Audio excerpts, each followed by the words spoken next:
Hey, everybody, this is Brian. And this is Josh. And we have a special episode today because we have a couple of guests on the podcast today. We got Kevin and John from Rascal Magic. Hi. Hey, what up, y'all? And so they have a game out on the App Store called Bard Cards. So these guys sounded pretty interesting to Josh and I. So launch out onto the loop with us today as we talk to these dudes and find out more about them. And we invite you into the conversation today on Curiosity Continuum.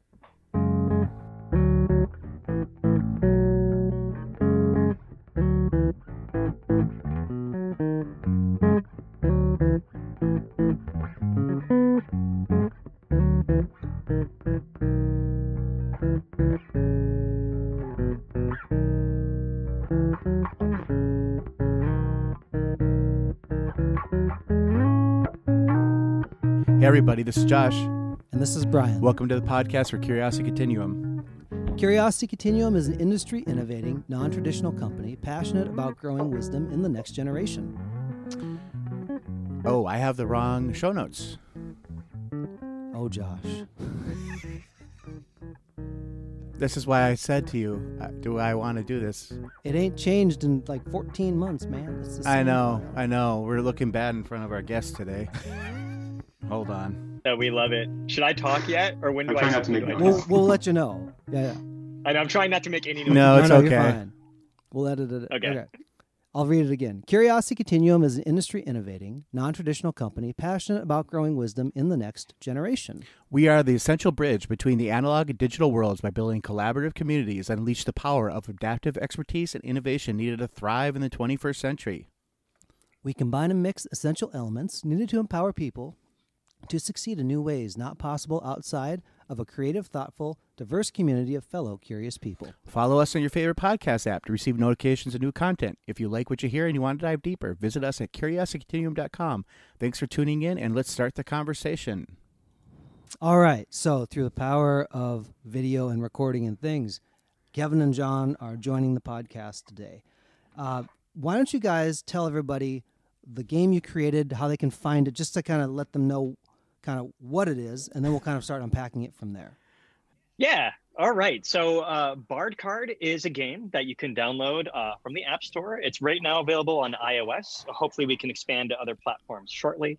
But it is a kind of a mashup of a memory card, a memory game, and a role-playing game, kind of all in one. So be matching cards to explore dungeons, uncover secrets, find treasures, battle monsters, all the kind of the classic RPG elements, but all with this kind of memory context. And there's a whole storyline and everything. But yeah, I don't know how much more detail I could talk about Bard Card for hours, and I'm sure John could do it for 2.5 hours. But I mean, that's it in a nutshell.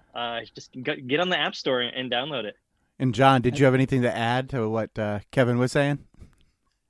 Well, we haven't given our elevator pitches yet. I don't know. In person, maybe we did a little bit at PAX, but it was kind of a me pointing at Kevin to have him give the elevator pitch was just a little game we have going, I think. No, I don't know what to add. Kevin does a great job. I mean, please try it out. It's quite cheap, so it's a low investment. And we love to talk to people in Discord. We are very open. It's new. We'll make sure that we provide all the links so people can find you guys, link off, and do that stuff in the show notes so they can easily find you guys and give it a try. I'll just confess, before we started recording this, I wanted to kind of bump myself up the leaderboard one more time with feeling. So I finally landed the number 2 spot. I found here's the path. I know. I'm checking it now. I just want to make sure that you're not lying. I'm not lying. Well, I mean, last time I looked just a little bit ago. There I am. So. Wow. I have so many questions for you, but I guess this isn't the right venue. You're asking us questions. We'll ask questions. Well, it's a conversation, so whatever works. It's a conversation. Here's why part of this was interesting. When I learned about your game, I went on the App Store one day and it said, "Hey, I was looking for a different game," and the place for gaming fits in my life. Josh actually informed a lot of my gaming decisions back in the '90s with all the Sierra Online games. It got me into PC gaming and stuff. But really, I love old NES games, and now it's just kind of mobile games. And I liked the format because I could kind of drop into your game and then kind of come back out. And I didn't actually know all the terminology of roguelike games and stuff like that. And I'm like, oh, I actually kind of like this format. So I decided to just keep digging in, and then said, let me just check out these guys on social media, make sure they're actual people and not like, just some other clandestine operation going on, We're real. Was it the first roguelite you had ever played? Well, no, I've played them. Look, I'll just tell you, I'm just that ignorant where I didn't know that was the format name. Yeah, I mean, I was like, oh, this is kind of fun. So, for roguelike, John, why don't you speak to what roguelike is? So, not everybody who listens to this podcast is a gamer. Can you just give like a quick 15-second overview about what's kind of the elements of a roguelike game? Well, there was a game called Rogue, I believe, a long time ago. Yep. Where the graphics were just characters, ASCII characters. But you could move in a 2D space that represented the dungeon floor. I know this only through my passion for a derivative of Rogue called Angband, which was Lord of the Rings themed, which I played way too much. But the principles are kind of, to me, just a more casual, descendant of the D&D experience, a role-playing game, but distilled and sort of short. So where in Rogue or the old hardcore versions, death was hard, in a roguelite, maybe fun is prioritized a little bit more, which is what we're trying to do. Not make it so brutal. Death really isn't the end. It's kind of like just you start again with then you're like, okay, then I have these skills or I have this thing to keep going. So it's kind of like it's a different time of experience, I think. Yeah, I mean, even though death was hard in Angband, I just found a way to restart by picking the save file out, and I kind of worked around that because I wanted to have fun, right? I wanted to progress, and that's a lot of the feedback that we got in an earlier version where even less was preserved after you died. It's just a bummer, to see all your progress go out the window, especially if you're, an adult or someone who has a really busy schedule and can't really invest to not go anywhere in that game. Right. Yeah. Right. Yep. You want to see progress at a certain point in your life, I think, Yeah, but part of the things that kind of got my attention with this, though, was when I saw the social media say, hey, you're two friends. And I'm like, oh, well, there's two friends. And they decided to go on an adventure together, And I looked at Josh and go, maybe these homies are like us in some way. And so you've created this game, and you kind of picked a format. But let's rewind the clock. We're going to do a little bit of an origin story here. How did you guys meet? If you guys have been friends, it wasn't like you met a homie on the side of the road 3 months ago and you popped out this game. This has been a process. So, how did you guys actually get to know one another initially? Go ahead, Kevin. Yeah, that's a big question. I'm sure we both have different sides to it. I can start though. So we met in 10th grade. I guess we're going to date ourselves now. I guess that was 1996. Okay. So I was the new kid in school. I just moved across the state. We both lived in Michigan at the time. I moved from Grand Rapids to a place called Saline, Michigan.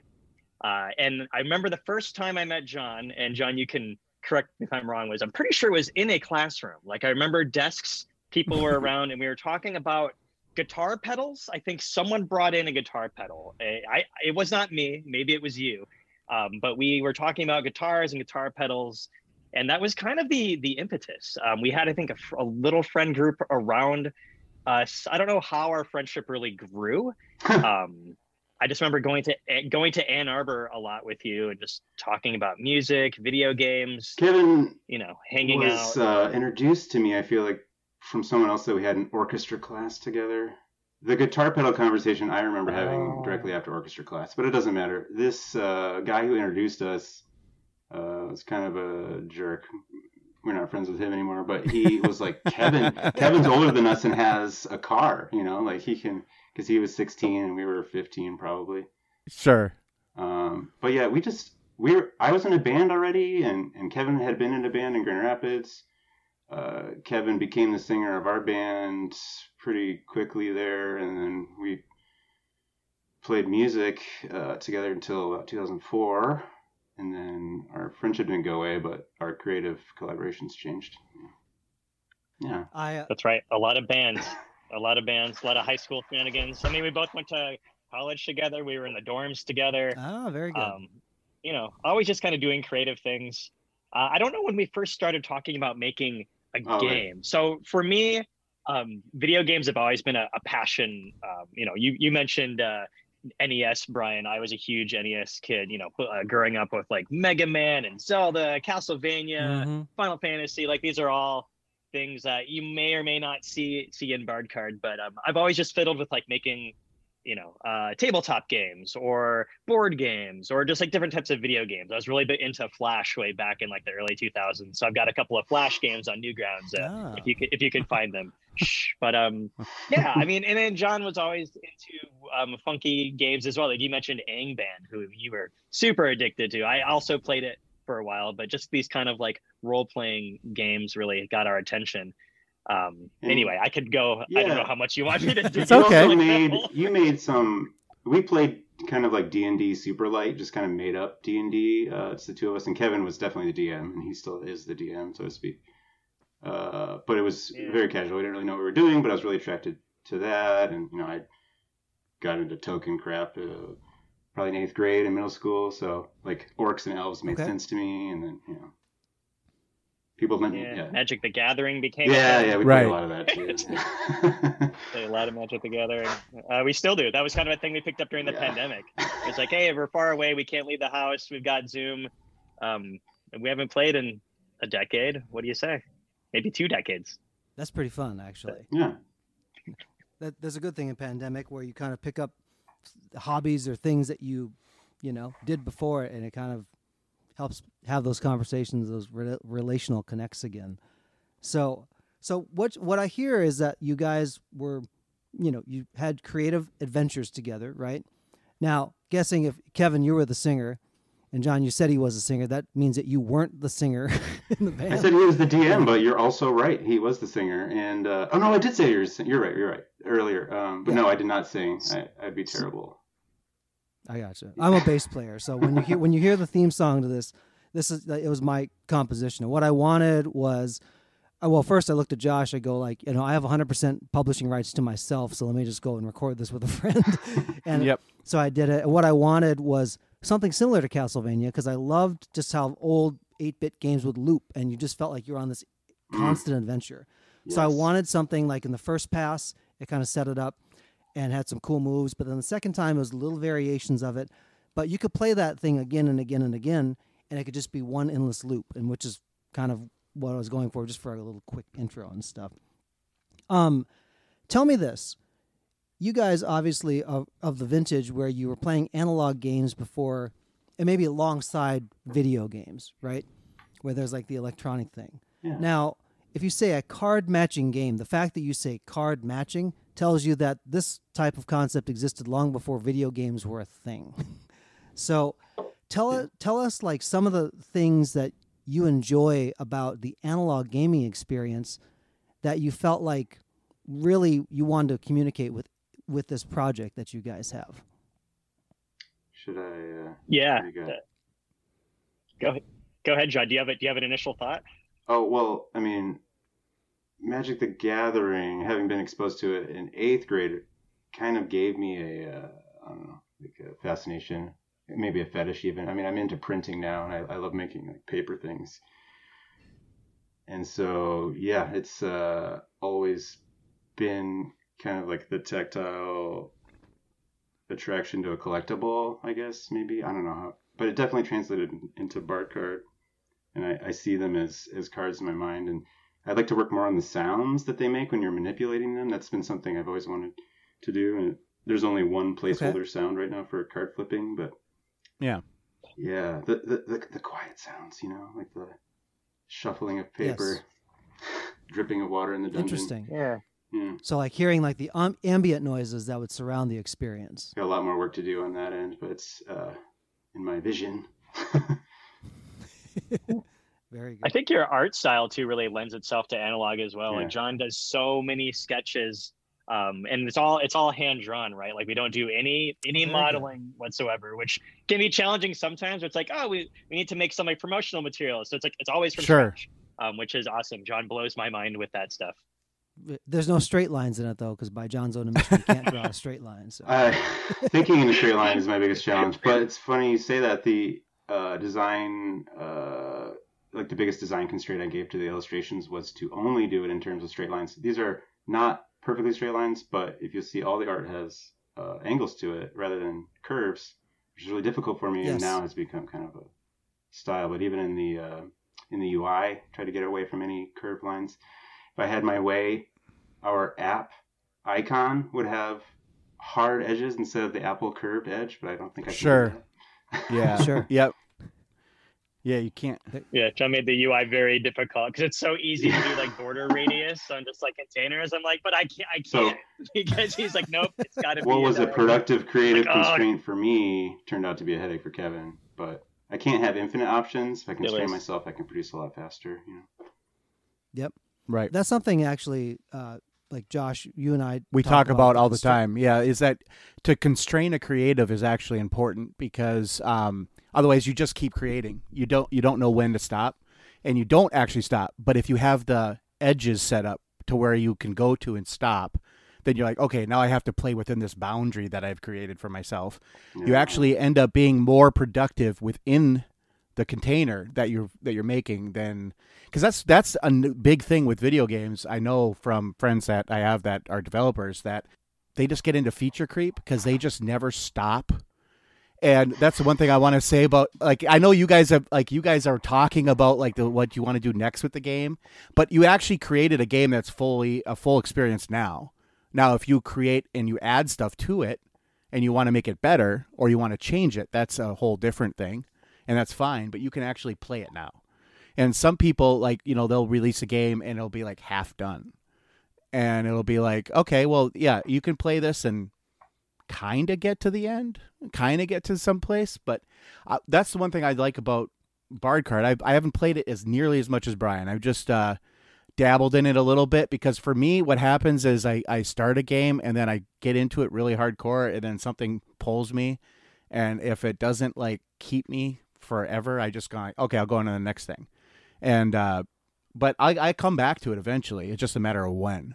So it's like I think it was about like a couple of I think it was like 4 or 5 days when Brian said, "Hey, play this," and I was like playing it like I was like, "Do you ever notice your battery's like dying on your phone fast?" And Brian's like, "Well, no, but my phone's always dying. Battery's always dying on it." So like I got a new phone, and I'm like, okay, well, I had to get a new phone anyway, so let's try it now. And I'm like, oh, I could play like all day on this thing now. So I'm like, I was there playing for like, I think like 3 or 4 days straight, pretty much, when I had time off. So I was like, it did absolutely addict me to playing. So that's good because not a lot of games can do that for me.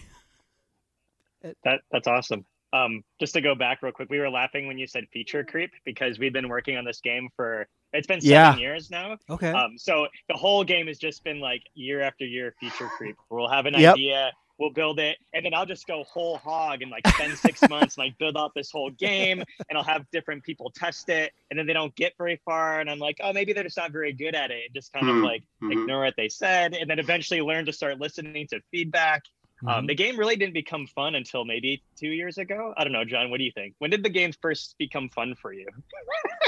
John's like beta tester number 1. Yeah, I mean, it has become, as a gaming experience, less and less fun over time for me. But I don't, like, I don't Well, I understand that. I mean, you're playing it every day. Like, you play it all the time, so you've seen every permutation of the game, probably.